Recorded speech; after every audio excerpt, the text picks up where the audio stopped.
Miscellaneous questions की वजह से आप सिलेक्शन से बाहर हो जाते हो। मेरा एनटीपीसी प्री क्लियर था, 1700 लोगों से कंपटीशन था और मेंस में थोड़े नंबरों से गड़बड़ हो गया। तो आप मैं 30 क्वेश्चंस लेकर आया हूँ मिसलेनियस, आप लोग लगाएं और बताएं कि आपका कितना आ रहा है। जो भी एनटीपीसी के स्टूडेंट है, ग्रुप डी के, उससे मतलब नहीं है, एनटीपीसी के भी मैं सवाल लिया हूँ और केवल टफ क्वेश्चंस को लगाएं दोस्तों। इजी क्वेश्चन आपको सिलेक्शन से बाहर कर देते हैं, फिर आप कहते हैं कि मेरा सिलेक्शन नहीं हुआ। हमारे चैनल पर रेलवे की संपूर्ण तैयारी कराई जाती है। तो चलिए शुरू करते हैं। देखिए, इस टाइप के क्वेश्चंस का फॉर्मूला होता है, ठीक है। आप फॉर्मूला जाते हो भूल, इसलिए मैं फॉर्मूला नहीं बताऊंगा। ऐसा आपने देखा होगा FI/XI बटा ये करके, मैं नहीं बताऊंगा, सीधा शुरू करता हूँ। आप क्या करना, इसको इससे इंटू कर लेना, ठीक है, ये इंटू है। और वीडियो को पसंद आए तो अपने दोस्तों में ज़्यादा से ज़्यादा शेयर करें। मैं बिना किसी फालतू के कमेंट्स के प्रचार के प्रसार के अपना मैं शुरू करता हूँ, ठीक है ना। वीडियो पसंद आए तो ज़रूर से ज़रूर लाइक शेयर और सब्सक्राइब करना ना भूलें। 840 आएगा, इसको आप मल्टीप्लाई कर लोगे तो, ठीक है। इसको जब आप मल्टीप्लाई कर लोगे तो आपका 1600 आ जाएगा। इसको जब आप मल्टीप्लाई कर लोगे तो 1680 आ जाएगा। थोड़ा समय लगेगा, लेकिन आप लोग को 1.5 घंटे मिलते हैं तो आप लोग आई होप कि कर ही लोगे। केवल परसेंटेज बनाते रहते हो आप लोग, इसलिए के जाके सिलेक्शन नहीं होता, फिर आप कहते हो कि सिलेक्शन नहीं हुआ। और इस सारे को सम कर लेना आप। जब आप सम करोगे तो 1600 आ जाएगा। अब कुछ स्टूडेंट कैसे सम करेंगे, ऐसे लिख के करेंगे, 170 लिखेंगे, फिर जाके 840 लिखेंगे। जी नहीं दोस्तों, ऐसा आपको नहीं करना है। देखिए, लास्ट डिजिट पकड़िए, 00000 लिख दीजिए, फिर देखिए सेकेंड डिजिट पकड़िए 189904, ऐसे करके लिख दीजिए, हो गया। फिर आपको क्या करना है, जो विद्यार्थियों की संख्या था उनको जोड़ के आपको नीचे लिख देना है, बात खत्म, आ गया आपका माध्य। विद्यार्थियों की संख्या को जब आप जोड़ोगे तो विद्यार्थियों की संख्या रहे, कोई चीज़ का नंबर्स रहे, तो नीचे वाले को ऐड करके ऊपर वाले का जो भी आपने किया था डिवाइड कर देना है उसको। तो जब आप कर दोगे तो आपका 50 करेक्ट आंसर आ जाएगा। बिल्कुल 30-40 सेकंड में आंसर आ गया। आपको 1 मिनट लगेंगे, इससे ज़्यादा तो नहीं लगेगा ना। चलिए नेक्स्ट क्वेश्चन पे चलता हूँ। उम्मीद है वीडियो को आप लोग एंजॉय कर रहे होंगे। और देखिए 30 में से आपका कितना आता है। अगर मैं प्री क्लियर कर सकता हूँ, मेंस में तो 10 लोगों से कंपटीशन होता है बस, तो आप भी कर सकते हैं। पहली 25 विषम संख्याओं का योगफल ज्ञात कीजिए। देखिए, पहली 25 विषम संख्याओं, पहली n विषम संख्याओं का जो योगफल होता है वो होता है n²। बस बात खत्म। 25 जा कितना हो जाएगा, 25 का आप स्क्वायर कर देना, 625 आपका करेक्ट आंसर हो जाएगा। नेक्स्ट क्वेश्चन पे चलता हूँ जो दोस्तों, बिना मैं ज़्यादा समय नहीं लूँगा आपका। 0 से 52 के बीच की सभी विषम संख्याओं का योग ज्ञात कीजिए। अब ये देखिए क्वेश्चन, इस तो ये थोड़ा सा ट्विस्टेड है। 0 से 52 के बीच एक 0 से 52 के बीच सभी विषम संख्या कौन कौन हो जाएगी। एक हो जाएगा आपका, एक हो जाएगा, देखते जाना आप, 1 3, फिर क्या कहोगे कि 5 हो जाएगा, फिर हो जाएगा 7। ये आपको दिख रहा होगा कि ये AP का सीरीज बन रहा है। और फिर विषम संख्या एक लास्ट क्या हो जाएगा, 51, क्योंकि बीच बोला है आपको, 0 और 52 के बीच का विषम संख्याओं का योग। और पहली n विषम संख्याओं का योग तो आपको पता ही होता है, उस रूल से आप इसको कैलकुलेट कर सकते हो। मैं तुरंत इसको कर देता हूँ, मैं इससे शॉर्ट में लगा के तुरंत समय इसका। इसमें दोस्तों थोड़ा सा फॉर्मूला का इस्तेमाल करना ही पड़ेगा आपको, वरना ये थोड़ा सा दिक्कत हो जाएगा। देखिए, इसका जो फर्स्ट टर्म है ए जो है 1 है, और इसका जो लास्ट टर्म है वो है 51। तुरंत हो जाएगा इसका। देखिए, पहला टर्म लास्ट टर्म आ गया है, और जो पूरा सम होता है उसको आप क्या कर सकते हो, n/2, और इसमें टर्म कितना है, टोटल पद हो जाएगा 26, ठीक है। तो योग जो है n/2 इंटू A + L से आप लोग निकाल सकते हो तुरंत। 26/2 गुना A प्लस लास्ट पद क्या था, 51, तो 26/2 हो जाएगा 13, डायरेक्ट लिख सकते हो आप। इधर हो जाएगा 52, ठीक है ना। 13 और 52 जब आप इंटू करोगे तो 676 इसका करेक्ट आंसर हो जाएगा। चलिए नेक्स्ट क्वेश्चन चलता हूँ। यदि किसी गुणोत्तर श्रेणी का, आप इसको ध्यान देना, ये देखना जिसको भी मालूम नहीं है वो नहीं बना पाएंगे, सीधी बात है। इसलिए मैं बोलता हूँ कि परसेंटेज और ये सभी इजी टॉपिक होते हैं उनसे बचिए, हार्ड क्वेश्चंस को बनाइए। किसी गुणोत्तर श्रेणी का प्रथम पद यानी कि A = 2 है, तथा सर्वानुपात सार्वनुपात को आप आर से इंडिकेट करते हो, क्या है 3 है, तो उस श्रेणी का 5वां पद क्या होगा। देखना इसके लिए फॉर्मूला क्या होता है, Tn is equal to a r पर पावर n-1। ठीक है, ये छोटा सा फॉर्मूला आपको याद रखना पड़ेगा। क्या आप बिना फॉर्मूले के बना सकते हैं इसको, जी नहीं, बिना फॉर्मूले से ये हिलेगा भी नहीं। चलिए T5 बिना फॉर्मूले से दोस्तों परसेंटेज वगैरह बनते हैं, बहुत सारे टॉपिक बनते हैं, रेशियो भी बन जाते हैं, लेकिन कुछ टॉपिक ऐसा है रेलवे आपको फंसाने के लिए, आपका सिलेक्शन ख़राब करने के लिए ऐसे टॉपिक देता है ताकि आप डीपली पढ़िए। T5 कितना 5वां पद चाहिए था ना हमको, ए का वैल्यू हो गया 2 इंटू आर का वैल्यू हो गया 3 के पावर क्या है आपका, n का वैल्यू हम लोग कितना लिए थे 5 माइनस 1। अब देखिए तुरंत इसका आंसर आ जाएगा, 2 इंटू 3 और 5 में से क्या हो जाए 3 पर पावर 4 हो जाएगा।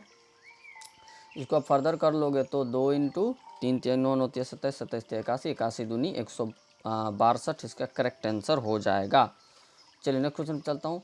जो भी चीज़ें मैं बता रहा हूँ वो बहुत ही हार्ड चीज़ें हैं, आप देख सकते हैं कि किसी भी चैनल पर ऐसे क्वेश्चन नहीं कराए जाते हैं, इन्हीं वजह से आपका सिलेक्शन रुकता है। अब ये देखिए का 10वां पद ज्ञात कीजिए, ये है कि नहीं ये पूछा हुआ बताइए। आप परसेंटेज के पीछे दिन भर रेशियो के पीछे परेशान रहते हो बड़े बड़े चैनल पे। अब आप देखिए इसको भी मैं यूजुअली वही मेथड से करूँगा, देखने कितना इजी हो जाएगा। इसका जो फर्स्ट टर्म हो जाएगा दोस्तों √2 हो जाएगा, है ना। उसके बाद कॉमन डिफरेंस आपको चाहिए होता है, एपी में ये भी चला गया, देख लेना आप लोग 2 √2 3√2 5√2 ये भी एपी में चला गया। तो कॉमन डिफरेंस आप कैसे निकालते हो, कॉमन डिफरेंस कोई भी बाद वाले टर्म को पहले से माइनस करके निकालते हो, सीधी बात है। 3√2 में से अगर आप √2 माइनस कर दोगे तो क्या आ जाएगा, 2√2 आएगा कि नहीं आएगा बताइए आप लोग।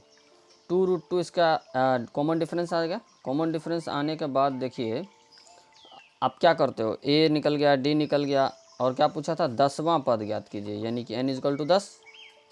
अब क्या होता है 10वां पद, एपी का nवां पद बराबर फॉर्मूला होता है a + n-1 इंटू डी।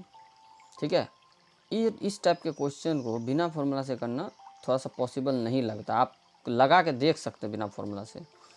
और ऐसा नहीं कि हम लोग कसम खा रखें कि नहीं नहीं नहीं करना है, जो पूछ रहा है उसको करिए और सिलेक्शन पाइए।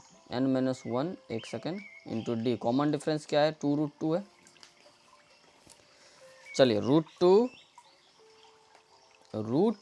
+ 9 इंटू 2√2, ठीक है 9 इंटू 2√2।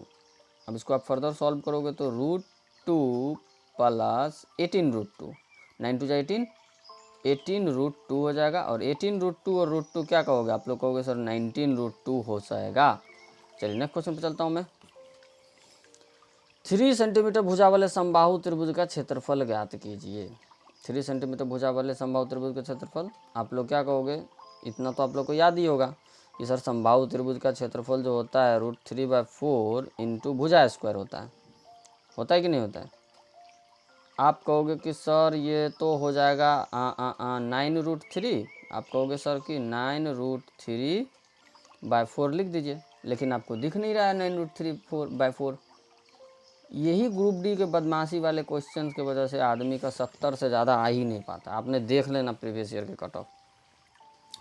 तो मैं आपको बताता हूँ ये किया क्या है। देखिए इस 9 को अगर आप रूट के अंदर, 9 जो है किसी चीज़ का स्क्वायर रूट है, किसका स्क्वायर रूट है 81 का। अगर आप इसको अंडर में अगर 81 ले लेते बाय डिफ़ॉल्ट, और इसको 3 तो एज इट इज़ रहेगा ही रहेगा, /4 ध्यान देना आप लोग। तो ये जो है ये इसको रिप्रेजेंट कर रहा है कि नहीं कर रहा है, 81 का √9 होता है कि नहीं होता है, और √3 हो गया। अब आप इसको कहोगे अगर कि मैं रूट में से ना निकाल के 81 इंटू 3 कितना हो जाएगा 243, 243/4 इसका करेक्ट आंसर हो जाएगा। जहाँ भी दिख रहा है आपको मार दीजिए, घबराना नहीं। आप लोग जल्दीबाजी में क्या करते हो, ये आंसर आ जाएगा लेकिन आपको ऑप्शन में दिखेगा नहीं तो आप छोड़ के आगे बढ़ जाते हो। इसीलिए मैं बोलता हूँ कि मिसलेनियस क्वेश्चन लगाइए, एक ही टाइप के क्वेश्चन दिन भर पढ़िएगा, कोई फ़ायदा नहीं होने वाला। अब ये देखिए आप, अब ये क्वेश्चन भी क्या करेंगे बच्चे, देखिए गलती कहाँ करते हैं आप, ये मैं बता रहा हूँ। ABC में ABC 2:3:5 है, ठीक है भाई, मैं भी बना देता हूँ A/B/C जो है दोस्तों क्या है 2x 3x और 5x। इसका सम कितना होता है? तो 10x ये 180 होता है ना, ट्रायंगल के सारे एंगल्स का सम 180 होता है। 1 3 8 2 10, 10x जो है 180 डिग्री है, तो एक x का वैल्यू कितना आ गया? 18 डिग्री आ गया कि नहीं आ गया बताइए?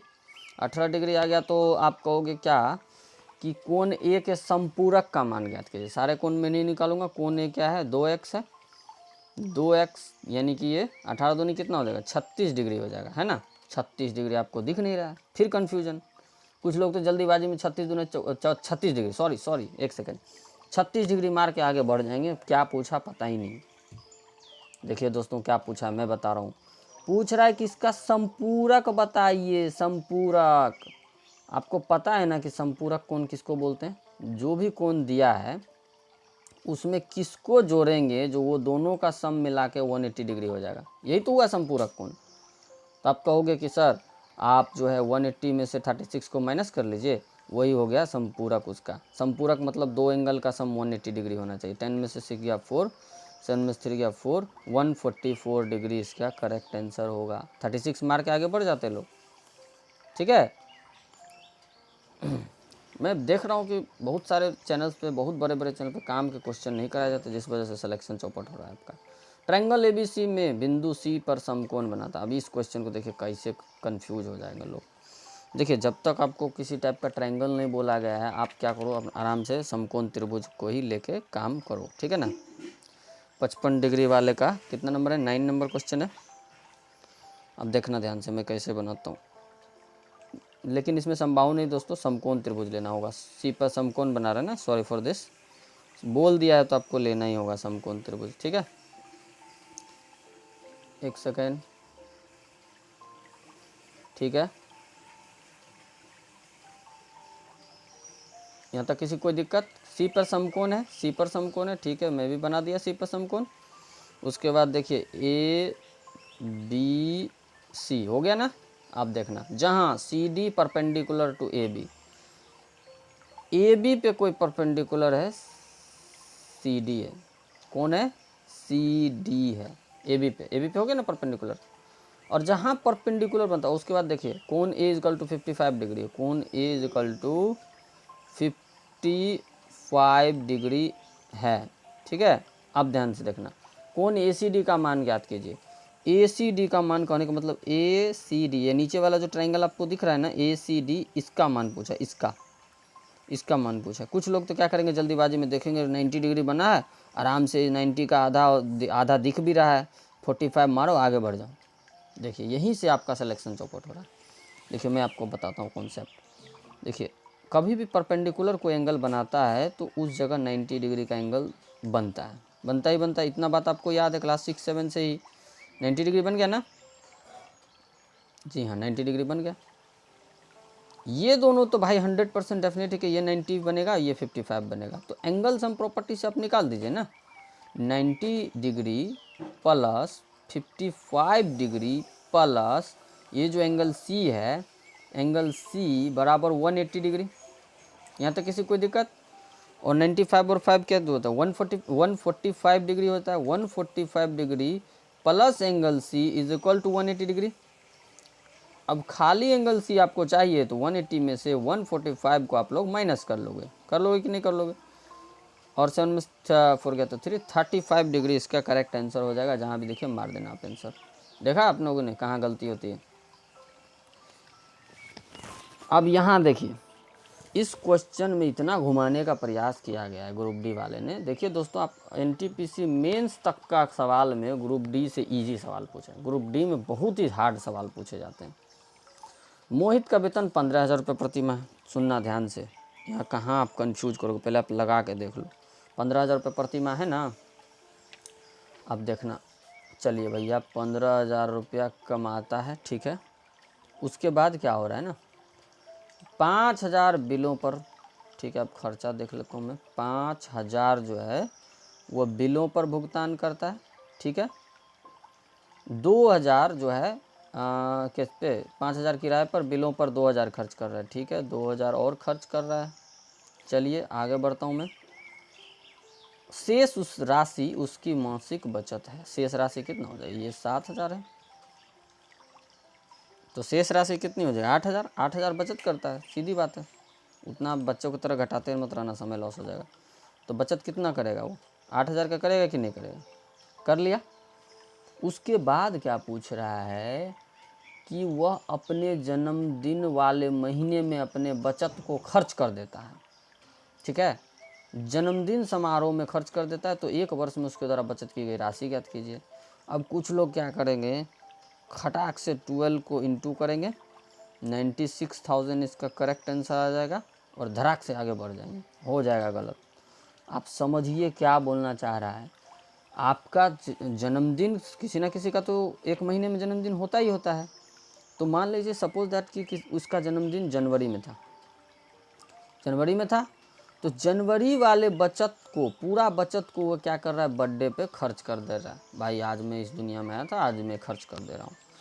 तो यही 8,000 जो है एक महीने का आपका काउंट नहीं होगा। 16 में से 8 के 8, 88,000 ही वह साल भर में बचा पाएगा। मजा आ गया ना दोस्तों, मजा आया तो एक लाइक ज़रूर करें। चलिए नेक्स्ट क्वेश्चन पे चलता हूँ। 11 नंबर क्वेश्चन देखिए। अब ध्यान देना इसको। एक खंभे को 3 भागों में विभाजित किया गया। पहला भाग उसके पूरे खंभे का 1/4 के बराबर है, और दूसरा भाग पहले लिख देता हूँ मैं, 1/4 के बराबर है। दूसरा भाग पहले भाग के 4/8 के बराबर है, और तीसरा भाग 10 मीटर है। अब देखना एक सेकंड, पहले टोटल खंभा में मुझे मालूम रहेगा तभी तो मैं निकाल पाऊंगा ना। पूरा खंभा मालूम करने के लिए क्या कर लोगे आप लोग, इस दोनों का आप लोग एलसीएम ले लो, 4 और 8, इसका डिनोमिनेटर का एलसीएम ले लिया, तो एलसीएम आ गया 16 मीटर आ गया। ठीक है ना, 16 मीटर। तो मैं 16 मीटर ही टोटल खंभे का लेंथ मान लेता हूँ, है कि नहीं। अब आप क्वेश्चन के अकॉर्डिंग आइए। हालांकि इसका आंसर 16 मीटर ही होगा, लेकिन आपको पता कैसे चलेगा, 16 के मल्टीपल पे अगर 32 रहता तो। चलिए देखता हूँ मैं इसको। जो फर्स्ट खंबा है वो क्या है, क्या बोला था, टोटल के 1/4 है, टोटल का 1/4, टोटल 16 मान लिया था मैंने, टोटल का 1/4 तो कितना आ जाएगा, 4 मीटर आ जाएगा कि नहीं आ जाएगा।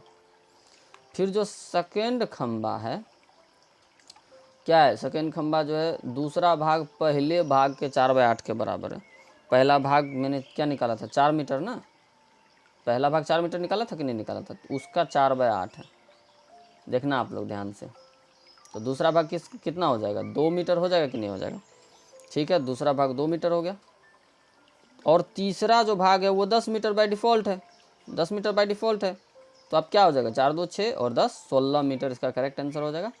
लेकिन ऐसे प्रोसेस से आपको निकालना है, टोटल खंबे का लेंथ आप लोग एलसीएम लेके कर सकते हो। अब यहाँ ध्यान देना, कोऑर्डिनेट ज्योमेट्री देख लो, आरपीएफ के क्वेश्चन है, एसआई सब इंस्पेक्टर के हैं, तो देख लेना। इसमें आपको बिना फॉर्मूले के हिलने वाला नहीं है सवाल। ऐसे सवाल टीचर्स नहीं बता रहे हैं, खाली परसेंटेज में आपको उलझा रहे हैं। 10 सेकंड में 20 सेकंड में आंसर आ जा रहा है व्यूज़ बढ़ाने के लिए।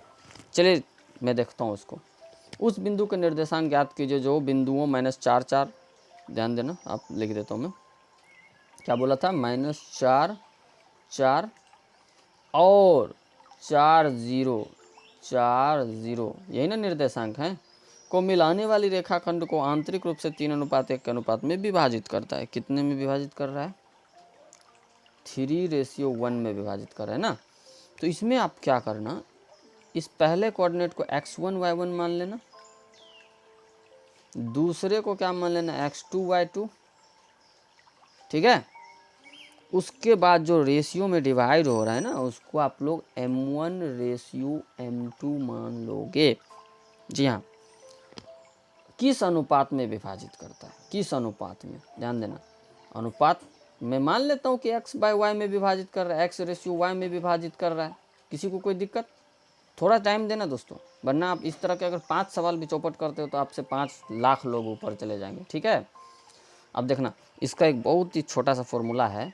अगर आपको पहला रेशियो निकालना है, मतलब x निकालना है अगर, तो क्या करोगे आप, मुझे याद है सारे फॉर्मूले, height and distance, coordinate geometry, थोड़ा सा टाइम लगेगा, आप लोग याद कर लेना, बहुत परसेंटेज के चक्कर में मत पड़ना। m1 x2 प्लस m2x1, ध्यान देना m1x2 प्लस m2x1 बटा m1 प्लस m2 बटा m1 प्लस m2। उसके बाद इसको मैं सॉल्व कर देता हूँ थोड़ा सा। m1x2 पूरा करूँगा मैं, 3 इंटू x2 क्या है, x2 4 है, प्लस m2x1, m2 क्या है 1 है, देख लेना आप लोग, x1 क्या है -4 है, बटा m1 प्लस m2 3 + 1 4 हो जाएगा, 3 + 1 4 हो जाएगा।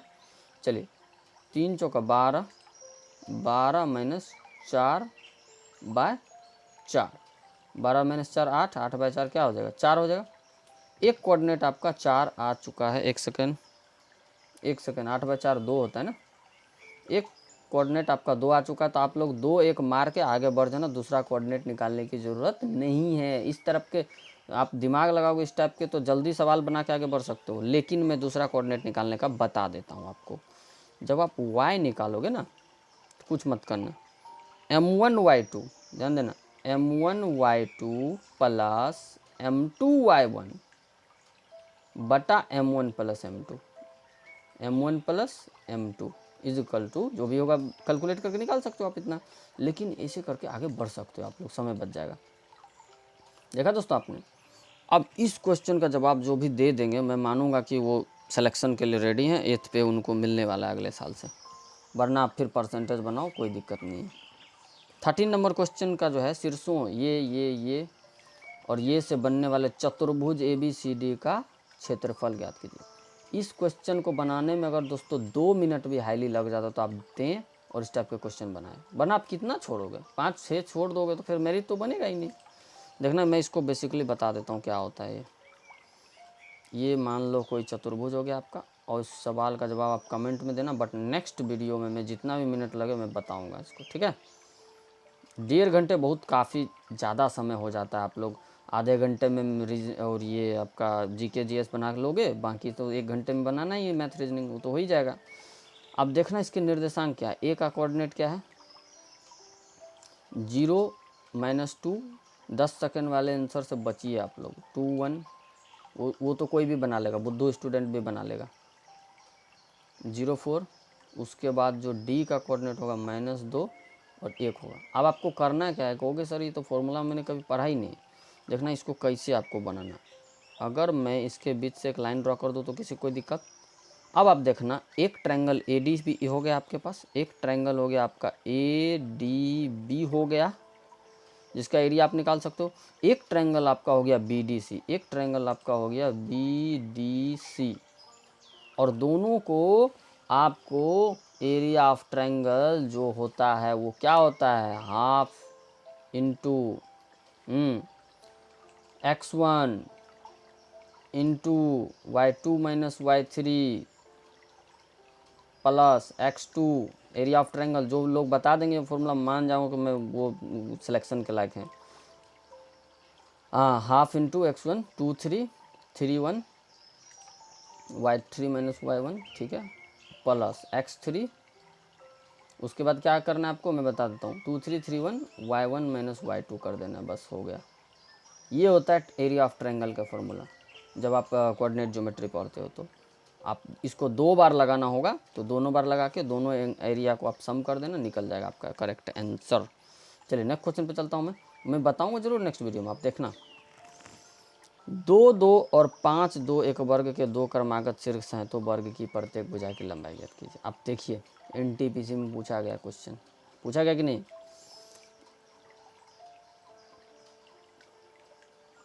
ये कोई स्क्वायर हो गया, जैसा कि आप जानते हो कि चारों साइड एक जैसा होता है ना। ABCD नहीं भी मान सकते हो आप, कोई दिक्कत नहीं, ABCD हो गया ना। यदि 2 - 2 और 5 2 एक वर्ग के 2 क्रमागत शीर्ष हैं, मैं मान लेता हूँ कि एक AB जो है 2, -2 है ना, ठीक है, और B जो है मैं मान लेता हूँ कि 5 और 2 है, कोई दिक्कत। अब इस दोनों से अगर आप ये साइड निकाल लो तो प्रत्येक भुजा की लंबाई तो वही होगी ना, क्योंकि स्क्वायर को तो चारों साइड एक जैसा होता है। देखिए कैसे निकालोगे आप, इसका जो वर्ग के प्रत्येक भुजा की लंबाई इस कंडीशन में कोऑर्डिनेट ज्योमेट्री में निकालना है तो आप निकाल सकते हो under root x2 minus x1 का होल स्क्वायर। क्या निकालोगे? x2 माइनस x1 का whole square plus y2 minus y1 का whole square. I think distance का भी फॉर्मूला है, ठीक है।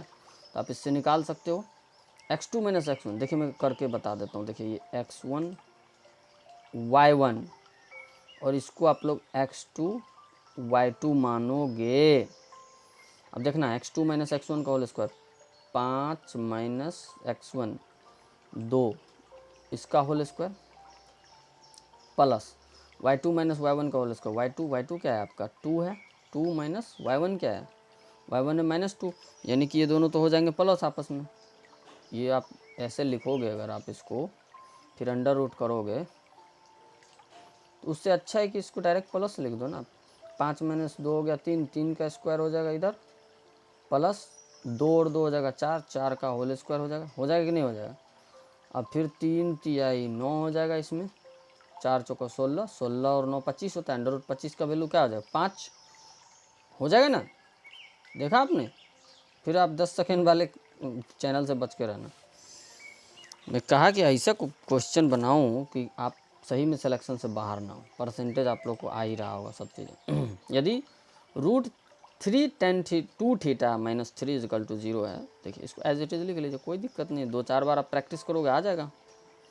सबको थोड़ी ना आता पहले से। Root 3 tan 2 theta minus 3 is equal to 0 है, तो tan theta into sec theta minus sine theta का मान ज्ञात कीजिए। देखना पहले क्या करूँगा मैं, थीटा निकाल लेता हूँ, ठीक है, बड़ी ही आसानी से। थोड़ा समय दोस्तों इसमें देना ही होगा आप लोग को। Root three tan 2 theta is equal to, देखिए माइनस 3 को उधर भेजोगे तो प्लस 3 हो जाएगा, 3 है कि नहीं। उसके बाद जो है दोस्तों tan 2 theta is equal to क्या हो जाएगा 3/√3 हो जाएगा। तो ये तो कोई मतलब नहीं निकलता है 3/√3 का। इसको आप क्या कर लो, तो √3 से ऊपर नीचे मल्टीप्लाई कर लो, ठीक है। √3 से आप मल्टीप्लाई करोगे तो इस जगह 3√3 आ जाएगा और नीचे √3 3 होता है, 3 से 3 कैंसिल कर दो, √3 आ गया। तो आप कहोगे सर कि एक सेकंड में यहाँ इसको सॉल्व कर देता हूँ। फिर कहोगे सर कि tan 2 थीटा जो है वो √3 है और tan का कितना डिग्री पे वैल्यू जो है √3 होता है, तो आप कहोगे सर 60 डिग्री पे जो है सो tan थीटा का वैल्यू √3 होता है, ठीक है। फिर आप दूसरे शब्दों में कह दो कि सर 2 थीटा बराबर 60 डिग्री है, तो थीटा बराबर जो है वो 30 डिग्री हो जाएगा कि नहीं हो जाएगा। थीटा बराबर 30 डिग्री हो गया। अब आप जो निकालना है निकाल दो। क्या निकालना है आपको, tan थीटा कहने का मतलब है, मैं इसको एक बार और लिख देता हूँ ताकि किसी को कोई दिक्कत नहीं। tan theta into sec theta minus sine theta, यही ना निकालना है। tan थीटा हो जाएगा 1/tan 30 डिग्री का वैल्यू आप लोग बता देना 1/√3। देख रहे हो, इसी वजह से सिलेक्शन से बाहर हो। 2 करोड़ फॉर्म गिरे, 4 करोड़ फॉर्म गिरे, आप तैयारी स्ट्रांग रखो, आपका सिलेक्शन हो जाएगा। सेक 30 डिग्री जो होता है वो 2/√3 होता है। उसके बाद साइन 30 डिग्री जो होता है 1/2 होता है, ठीक है। 2 1 जा 2 हो जाएगा ऊपर, √3 मल्टीप्लाई करोगे तो 3 हो जाएगा और माइनस 1/2 हो जाएगा। फिर आप इसको फर्दर अगर सॉल्व कर लोगे तो 1/6 इसका करेक्ट आंसर हो जाएगा। है कहीं देखा आपने दोस्तों, क्वेश्चन का लेवल देखा। देखिए ये भी एनटीपीसी में पूछे गए सवाल है। चलिए इसको भी मैं सॉल्व कर रहा हूँ। एक समबाहु त्रिभुज की ऊंचाई 12 सेंटीमीटर है। समबाहु त्रिभुज, देखना ये समबाहु त्रिभुज है ना, सारे साइड एक जैसे होते हैं समबाहु त्रिभुज के। ऊंचाई है ना 12 सेंटीमीटर, कोई दिक्कत। त्रिभुज का परिमाप ज्ञात कीजिए। परिमाप मतलब कोई भी एक साइड आ जाएगा तो मैं परिमाप बता सकता हूँ, ठीक है ना। अब आप इसका भी एक फॉर्मूला होता है, समबाहु त्रिभुज की ऊंचाई बराबर √3/2 इंटू भुजा होता है। समबाहु त्रिभुज की समबाहु त्रिभुज की ऊंचाई बराबर क्या होती है, √3/2 इंटू भुजा होता है। ठीक है, अगर आप नहीं है कर रहे हैं तो नोट्स बना लें, याद कर लें, जो करना है करें, बट याद रखें इसको। 12 हो गया था, समबाहु त्रिभुज की ऊंचाई 12 दिया हुआ था। अब देखना इससे मैं भुजा निकाल लेता हूँ। √3/2 इंटू भुजा होता है कि नहीं होता है, जी हाँ बिल्कुल होता है। समबाहु त्रिभुज की ऊंचाई √3/2 इंटू भुजा होता है। अब आप क्या करोगे, ये आप 12 को उधर 12 इंटू 2 हो जाएगा बाय √3, है कि नहीं, इक्वल टू भुजा हो जाएगा। तो ये हो जाएगा आपका 24/√3, क्या हो जाएगा 24/√3 हो जाएगा। 24/√3 तो भुजा ऐसा तो हो नहीं सकता, इसलिए आप क्या करोगे, तो √3 से ऊपर नीचे मल्टीप्लाई कर दोगे, 24√3/3, तो आप कहोगे सर कि 8√3 हो जाएगा। तो एक भुजा 8√3 हो गई। तो आप 8√3 यहाँ दिया नहीं है, नहीं तो आप लोग कन्फ्यूज होकर 8√3 मार के आगे बढ़ जाते हैं। अब समबाहु त्रिभुज की 3 भुजाएं होती है, एक भुजा मेरे पास 8√3 है, तो तीनों भुजा के लिए क्या करूँगा मैं, तीन टाइम या तो इसको ऐड कर लीजिए या 3 से मल्टीप्लाई कर दीजिए, जल्दी से हो जाएगा। 8 3 जा 24, 24√3 इसका करेक्ट आंसर हो जाएगा। आप थोड़ा सा फॉर्मूला याद रखने का कोशिश करिए दोस्तों। अब ये देखिए, अब बनाओगे तो मान जाऊँगा कि मैं 30 क्वेश्चन में आप अगर 15 भी बना दिए तो। x√12 बराबर 4 प्लस x√3 है, तो x का मान ज्ञात कीजिए। ठीक है, देखना अभी मैं इसको स्टार्टिंग से बता रहा हूँ ना। x√12, ठीक है, x√12 जो है वो है 4 प्लस x√3, यही ना है।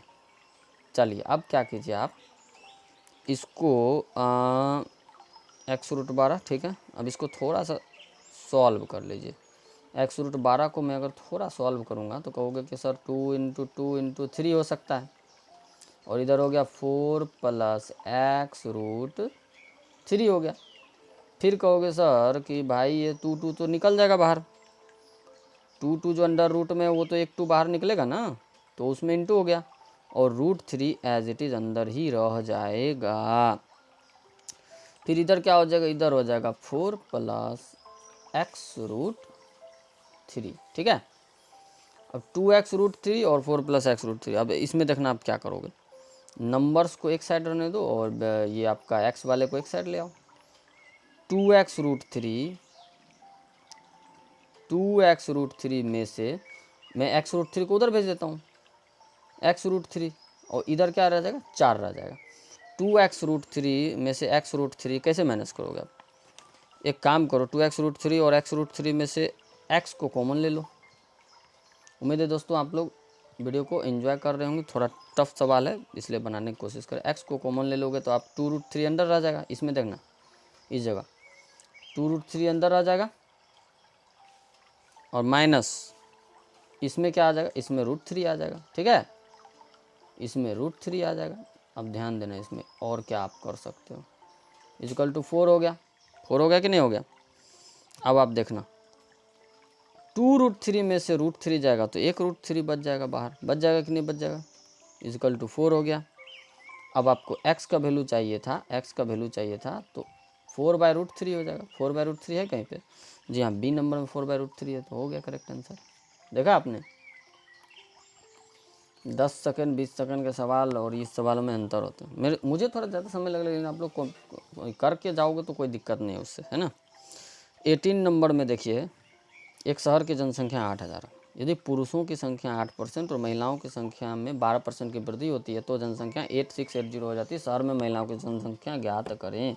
कुछ लोग क्या करेंगे कि x मान लेंगे, फिर 8000 माइनस x मानेंगे, बहुत लंबा तगड़ा हो जाता है। मैं इसको रेशियो मेथड से बता रहा हूँ। मेल फीमेल, आपका जो मेल है वो 8% ग्रो कर रहा है, फीमेल जो 12% ग्रो कर रहा है। ओवरऑल मुझे ग्रोथ मिल जाती तो मैं रेशियो निकाल सकता हूँ। ओवरऑल कितना बढ़ रहा है, देखिए 680 बढ़ रहा है, 680 बढ़ रहा है। कितना पे बढ़ रहा है, आप कहोगे सर कि 8000 पे बढ़ रहा है। मैं इसको परसेंटेज निकाल लेता हूँ थोड़ा सा, 0 से 0, 0 से 0 गया, फिर 10 से 10 गया, 8 8 64, 5 8 40, ठीक है। 8.5 इसका ओवरऑल ग्रोथ हो जाएगा। 8.5 हो जाएगा। आप इसको रेशियो निकाल लेंगे खटाक से, ये 3.5 हो जाएगा इधर, ठीक है, और इधर जो हो जाएगा वो 0.5 हो जाएगा, ठीक है। आप इसको एक्चुअल रेशियो फिर से निकाल लेना। ये रिड्यूस कर दोगे अगर आप, नीचे 10 आएगा, कट जाना है, कोई फ़र्क नहीं पड़ता है। 1 5 जा 5 और 7 5 जा 35, 7:1 आ गया। मतलब मेल जो है ओवरऑल 7 रेशियो ग्रो कर रहा है और फीमेल जो है 1 रेशियो ग्रो कर रहा है। कितना में से? 8000 में से। तो आपसे क्या पूछा सर, मैं महिलाओं की संख्या ज्ञात करें। महिलाओं की संख्या फीमेल 1 रेशियो है, टोटल कितना है? 7 और 1 8, और ये पॉपुलेशन कितना था? 8000 था ना, ठीक है, 8000 था, कैंसिल कर देना आप, 1000 इसका करेक्ट आंसर हो जाएगा। नेक्स्ट क्वेश्चन पे चलता हूँ मैं। चलिए, ये क्वेश्चन जो है पहली दफ़ा देख के कोई भी स्टूडेंट कंफ्यूज कर जाएगा जिसके पास प्रैक्टिस नहीं है, लेकिन जो बुद्धिमान स्टूडेंट हैं, जो वीडियो इस टाइप का देखते हैं, वो देखिए क्या करेंगे। ये मुझे साफ दिख रहा है कि स्क्वायर रूट ऑफ 169 क्या आ जाएगा? 13 आ जाएगा। फिर जो है क्यूब रूट ऑफ 27 क्या आ जाएगा? 3 3 होते 27, 3 आ जाएगा। क्यूब रूट ऑफ 64 का 4 चौको 16 चौको 64, 4 आ जाएगा। और 144 का स्क्वायर रूट करोगे तो अब 12 आ जाएगा। आपको इसका एलसीएम लेना है, बस इतनी सी बात थी। एलसीएम लोगे तो आपका आंसर आ जाएगा 156, बस हो गया। लेकिन आपको यही बात सीधा रहता तो समझ में आ जाता, देखा आपने। और एग्ज़ाम में तो वैसे भी फ्रस्ट्रेशन होता है, ट्रैवलिंग फ्रस्ट्रेशन, है ना। इस टाइप के क्वेश्चन में आप क्या करोगे? 8 का 2 है, इंटू 6 का ये है, ठीक है। उसके बाद क्या है कि आपका 4 पे पावर 6 है और 9 पे पावर 3 है। इसका एलसीएम लेना है ना। देखो, इसको थोड़ा सा और रिड्यूस आप करोगे तो 8 को अगर मैं कर दूं 2 के क्यू तो कोई दिक्कत, उस पे पावर स्क्वायर ऑलरेडी है। और 6 को आप लोग क्या कर दोगे? 2 इंटू 3 कर दोगे, 2 इंटू 3 के पावर 3 कर दोगे, ठीक है। उसके बाद इसको थोड़ा सा और आप करोगे दोस्तों तो 2 के पावर 6 हो जाएगा ये, 2 के पावर 6, और इधर क्या हो जाएगा? 2 के पावर 3, एक सेकेंड, 2 के पावर 3 और 3 के पावर 3 हो जाएगा। तो आप कर दोगे क्या कि 2 के पावर 9 इंटू 3 के पावर 3 आ गया फाइनली। और इधर जो है दोस्तों, इधर 4 को मैं थोड़ा सा और छोटा कर लेता हूँ, या फिर इसके स्क्वायर के फॉर्मेट में, तो 2 इसके पावर 6 हो गया, 3 का स्क्वायर के पावर 3 हो गया, तो 2 के पावर हो जाएगा 6 दूनी 12, और 3 के पावर कितना हो जाएगा? 3 के पावर 6 हो जाएगा। अब इस दोनों में कंपैरिजन कर लीजिए, जो बड़ा होगा 2 के पावर 12 और 3 के पावर 6, 2 के पावर 12 बड़ा है और 3 के पावर 6 बड़ा है, तो यही आपका करेक्ट आंसर हो जाएगा। नेक्स्ट क्वेश्चन चलता हूँ मैं। इस व्यंजक को देखिए, पहली दफ़ा देखेंगे तो आपको लगेगा कि टाइम टेकिंग है, जो भी है, लेकिन है बड़ा इजी, बड़ा इजी। देखिए, इसको क्या करिए, आप थोड़ा सा रिड्यूस कर लीजिए, थोड़ा सा रिड्यूस करेंगे तो आपको खुद दिख जाएगा कि कितना इजी, ठीक है। इतना आपको समझ में आ रहा है। इसको आप रिड्यूस करोगे तो 10 आएगा, 10 को ऊपर भेज दीजिए। इसको रिड्यूस करोगे तो 100, और 100 को आप ऊपर भेज दीजिए। इसको रिड्यूस करोगे तो 1000, 3 जीरो ऊपर भेज दीजिए, हो गया। बस देखिए आप कितना आंसर आसान हो गया। 1000 से 1000 कैंसिल हो गया, 100 से 100 कैंसिल, 10 से 10 कैंसिल। अब आप कहोगे सर कि 3 से 9 कैंसिल 3 टाइम्स में, फिर 3 से फिर 9 कैंसिल 3 टाइम्स में, ये 3 से ये 9 कैंसिल 3 टाइम्स में। 3 3 9 3 27 हो जाएगा।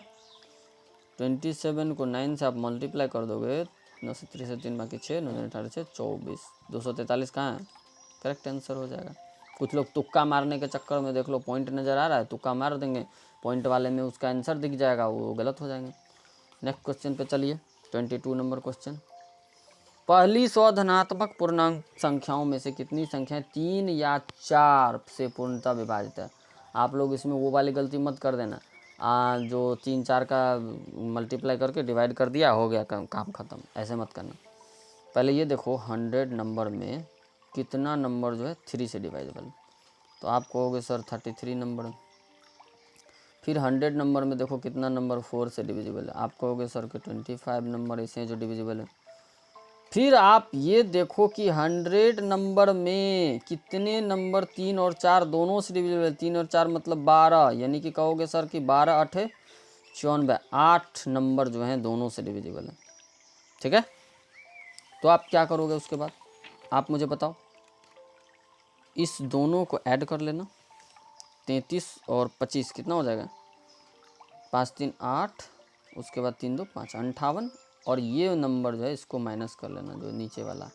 बस 50 नंबर ऐसे हैं जो 3 या 4 से पूर्णतः विभाजित हैं। अगर आप ट्रिक भूल जाओ तो एक एक करके कर लेना। 23 नंबर क्वेश्चन देखिए दोस्तों। 23 नंबर क्वेश्चन जो है कि ABC एक व्यापार में साझेदार हैं जिनकी कुल पूंजी 33,000 है। उन्हें वर्ष के अंत में 15,000 का लाभ प्राप्त हुआ। ABC टोटल को 15,000 का प्रॉफिट हो रहा है। ठीक है,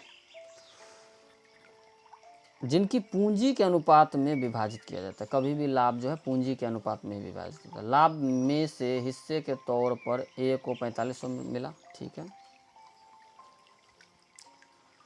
B को 5500 रुपया मिल गया, तो C को कितना मिलेगा, C को देख लेना आप, 55 5 6 6 4 10, C को 5,000 रुपये मिलेंगे। मिलेंगे कि नहीं मिलेंगे। चलिए, ये सब क्या है, ये सब प्रॉफिट है। ठीक है ना, प्रॉफिट।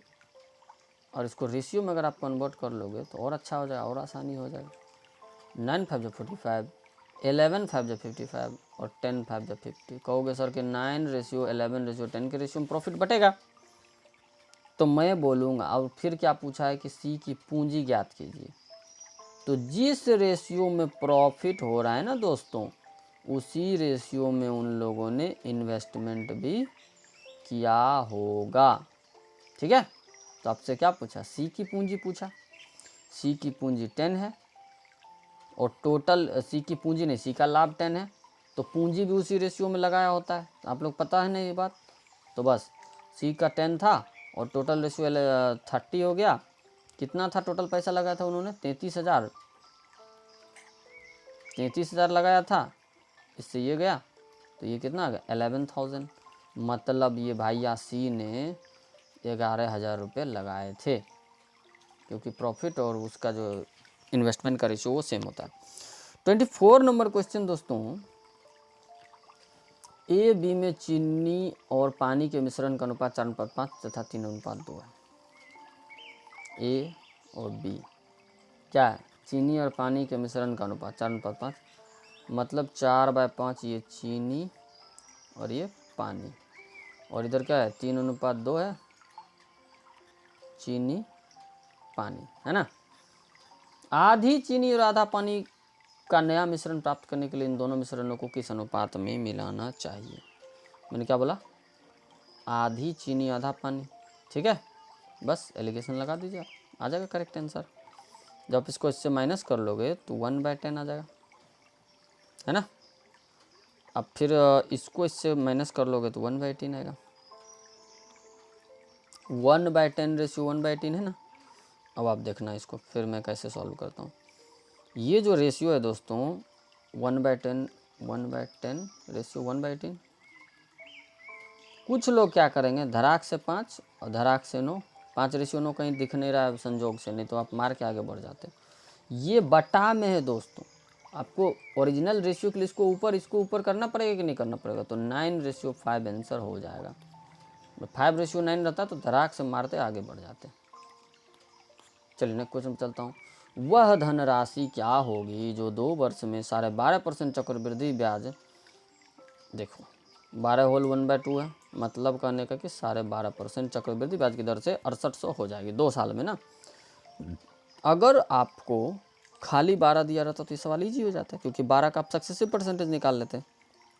अगर 12.5 ही दिया है तो क्या दिक्कत है, सक्सेसिव परसेंटेज निकाल लीजिए आप 2 साल का। अगर आप फॉर्मूला से जाओगे तो फिर तो शाम से सुबह हो जाएगी आंसर निकालते निकालते। ठीक है ना, सारा A + B + AB, इसको आपको करना नहीं है, थोड़ा थोड़ा वैल्यू को याद करके रखना है, लेकिन अप्रॉक्स जब आप लोगे ना तो 26.5 समथिंग आएगा, तो इसको रफली आप 27 ले लो। क्यों क्यों क्यों? आप देखो कि ऑप्शन पास पास नहीं है, पास पास नहीं है ना। 25,000 है, 54,000 है, 27,000 है। 25,000 से अगर 27,000 का भी कंपेरिजन करते हो तो 2,000 का गैप है ना। तो पॉइंट से कोई आपका फ़र्क नहीं पड़ने वाला और कैलकुलेशन आपका ईजी हो जाने वाला है। 27 लेके आप कर लो। 27 लेके आप जब करोगे, क्या बोला गया था, चक्रवृद्धि ब्याज की दर से 68,000 हो जाती है ना। तो 27% का जो वैल्यू है वो 68,000 है। 1% का वैल्यू ये 27 हो जाएगा यूनिटरी मेथड से। और जो होता है कोई भी मूलधन जो होता है अपने आप में 100% होता है, जिसको आप कैलकुलेट करोगे ना, जब आप डिवाइड कर लोगे तो ये भी पॉइंट में आएगा। देख लेना दोस्तों, ऐसे ऐसे अगर आप करने जाते हो 6800 उसके बाद 00, अगर आप ऐसे करने जाओगे ना तो 25 समथिंग आएगा, 25 समथिंग आएगा। ऐसे मत करना पूरा, सीधा 25,600 मारो, आंसर आगे बढ़ जाओ। मैंने बोला ना कि 26.5 समथिंग समथिंग समथिंग आ रहा है तो 27 ले लो आप उसको और धड़ाक से निकाल दो आंसर। कम नहीं करना दोस्तों, कम करोगे तो फिर सवाल गलत हो जाएगा। ठीक है, नेक्स्ट क्वेश्चन पे चलता हूँ। 26 नंबर जो हमारा क्वेश्चन है बहुत ही अच्छा क्वेश्चन मैं मानूंगा। ठीक है, 1 प्लस, इसको पूरा लिख देता हूँ मैं ना,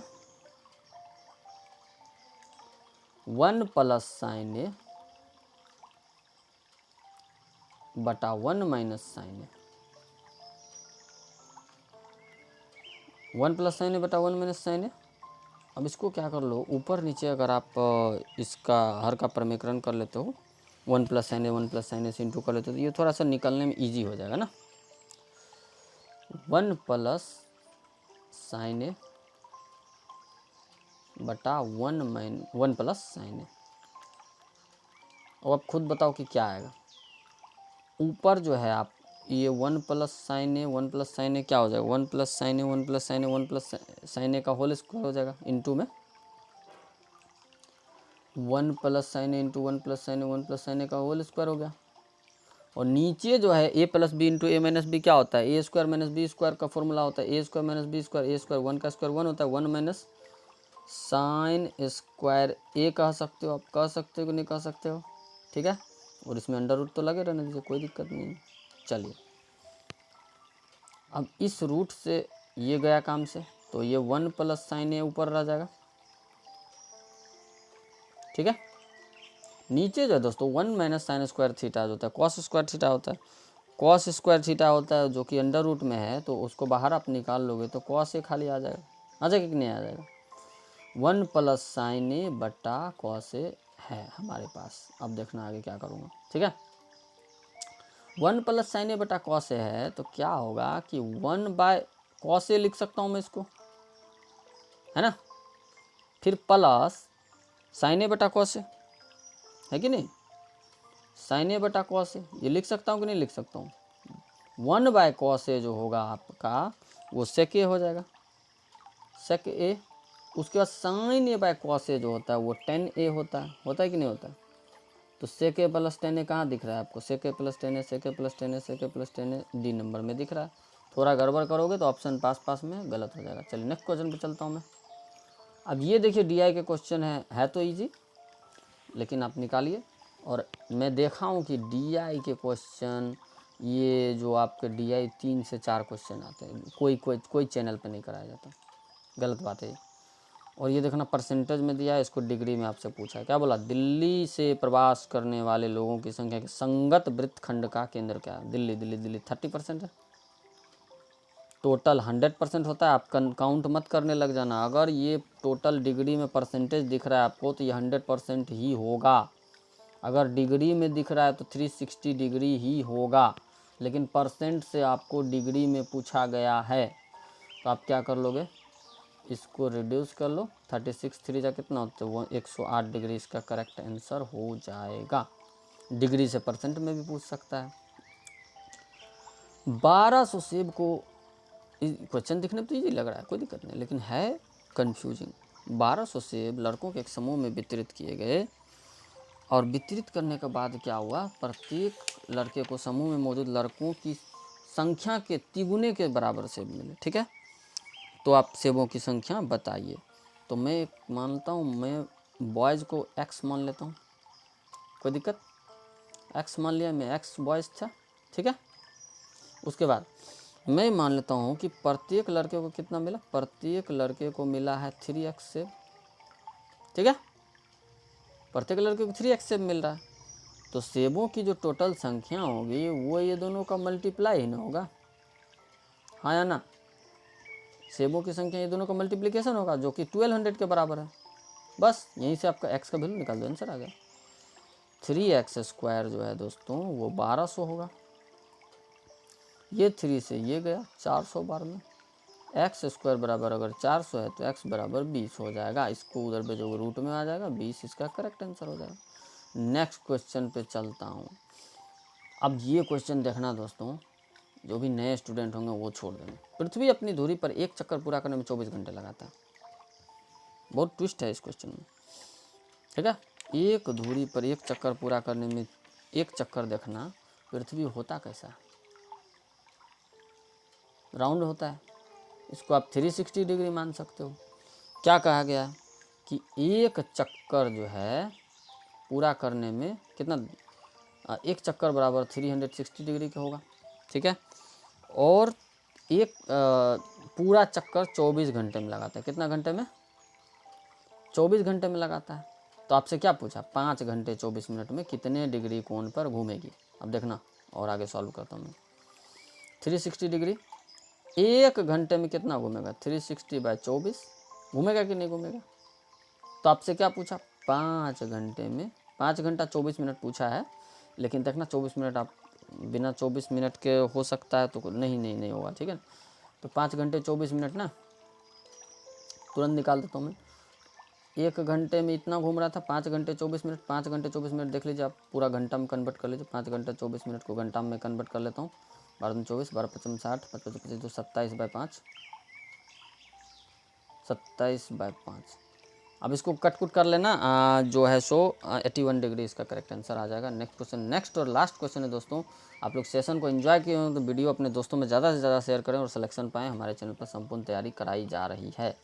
मैंने बताया एक भी परसेंटेज का क्वेश्चन, जो क्वेश्चन एग्जाम में सिलेक्शन नहीं दिला सकते उन क्वेश्चन को आज ही छोड़िए। 1 + sin θ बटा 1 - sin θ इक्वल टू क्या होगा, देखिएगा। पहले मैं इसको लिख लेता हूँ, 1 + sin θ, एक second, sorry for that, 1 + sin θ plus 1/1 - sin θ, ठीक है। अब आप क्या करोगे, कहोगे सर इसका एलसीएम ले लेता हूँ, कोई दिक्कत है आप लोग को।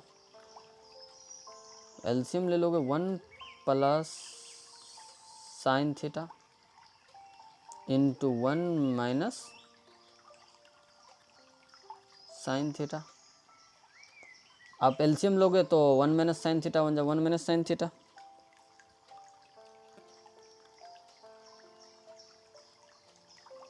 फिर आप प्लस कर देना,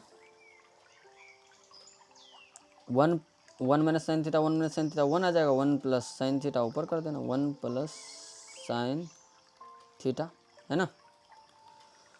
उसके बाद यहाँ आप देखना, इसको ब्रैकेट से बाहर कर लेता हूँ, 1 - sin θ प्लस 1 + sin θ, ब्रैकेट से बाहर कर लिया। और 1 + sin θ इंटू 1 - sin θ, 1 - sin² θ हो जाएगा, 1 - sin² θ हो जाएगा। और 1 - sin² θ जो होता है दोस्तों वो होता है cos² θ। क्या होता है, cos² θ होता है। sin θ से sin θ आपका कट गया क्योंकि माइनस प्लस में, और 1 कितना होता है, 2 हो जाता है, 2/cos² θ है, 2/cos² θ है। इसको आप फर्दर सॉल्व करोगे तो 2/cos² θ को उस फॉर्मेट में आंसर दिया नहीं है, इसलिए 2 × 1 = 2/cos² θ में लिख सकता हूँ कि नहीं लिख सकता हूँ, बोलिए। लिख सकता हूँ ना। अब देखना 1/cos² θ क्या होता है, sec² θ होता है कि नहीं होता है। 1/cos² θ sec² θ, 2 अपने जगह पर रहेगा, तो 2 sec² θ लिख सकता हूँ कि नहीं लिख सकता हूँ, आप बताइए। करेक्ट आंसर आ जाएगा। तो वीडियो को ज़्यादा से ज़्यादा शेयर करें दोस्तों। मेरा NTPC, SSC GD, Bihar police मैंने 5 बार परीक्षाएं दी है और सभी में जो सफलता मिली है। तो वीडियो को पसंद आए तो लाइक शेयर सब्सक्राइब करना ना भूलें और अपने दोस्तों में ज़रूर शेयर करें।